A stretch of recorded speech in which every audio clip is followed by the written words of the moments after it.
As temperatures rise, so does the need for lawn care. And one thing you don't want to neglect is your sprinkler system. Today I'm here with Plumbing Inspector Brad Burks to talk more about backflow prevention in your sprinkler systems and how to maintain a proper sprinkler system. Thanks for being here today, Brad. Thank you for having me. All right, let's just start off with what is backflow prevention in sprinklers? In sprinkler systems, you got to have what's called an RPZ valve installed if you're hooked up to the city water system. This valve doesn't allow backflow to happen. And by backflow, I mean all your sprinkler heads are usually below ground level. And so if there was a fire that was downstream, or if there was a water main break that was downstream, all of those heads have the chance of sucking that water that's in the ground full of chemicals and fertilizers back into our potable water supply, and we don't want that to happen. So these valves are required for everyone that's in the city of Hot Springs that's hooked up to city water with an in-ground sprinkler system. Wow, so it actually is a very important piece of equipment that you need for sprinklers. Yes. So Brad, why is backflow prevention so important? It's very important to keep our potable water supply system clean of any type of contaminants or infiltrations that can happen through backflow. I mean, this is the water that we drink, that we bathe in, that we cook with. So any type of contaminants that could get into our potable water supply is damaging to our health. And we try to do the best that we can to keep any type of impurities from entering into the city water supply. Absolutely. We want to make sure that everybody's safety and health is #1 priority, of Correct. course. Yes. So how do people get backflow prevention installed into their sprinkler systems? Well, first they have to apply for a sprinkler permit through the building permit safety office down on 300 Convention Boulevard. They have to do that. They have to hire a RPZ certified tester / plumber to actually pull the permit and install the valve for them, and then a sprinkler meter is released for the sprinkler system that they're installing.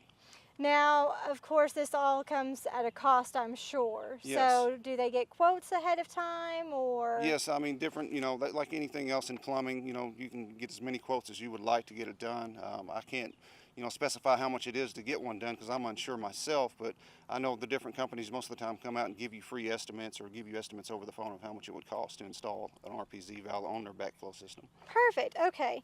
So is this a requirement to have in your sprinkler system within the city limits? Yes, it is. You must have an RPZ valve installed if you're hooked up to the city limits water supply or outside the city limits water supply. If you are on the City of Hot Springs water supply system, you must have an RPZ valve if you have an in-ground sprinkler system.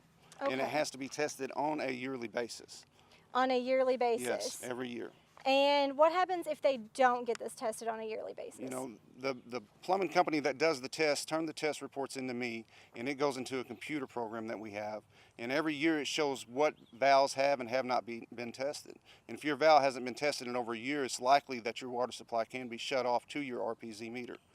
Okay, so it's something that they need to keep in mind, that they need to have this tested. It's not just something that they can blow off or anything Right, like that. on a yearly basis. Yeah, usually every spring around this time, when things start getting hot outside is when everybody wants to get their RPZ meters put back on.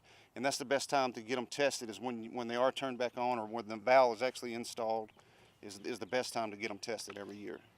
So this kind of goes into the maintenance required for getting it tested and everything.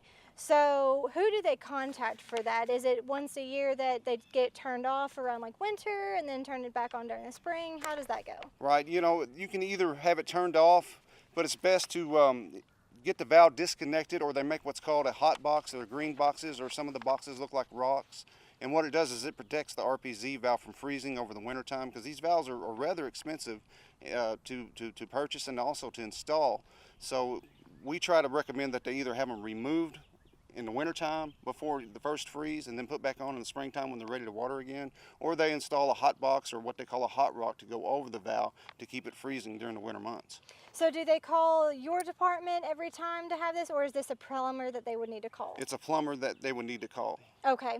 All right. Well, Brad, thank you so much for being here with us and giving us a lot of information on sprinkler systems and the maintenance and why it is so important. Because like I said, obviously there are things that a lot of people don't think about when it comes to backflow, such as contaminants in the water. And it's not just to help make your lawn look pretty, but it's to help your health and safety for you, your family, and other city residents. Correct, yes. So I appreciate your time and thank you for being here. Thank you Hopefully for we'll having get to catch up again later and do some more information on how-tos and everything else. All right, thank you. Thank you.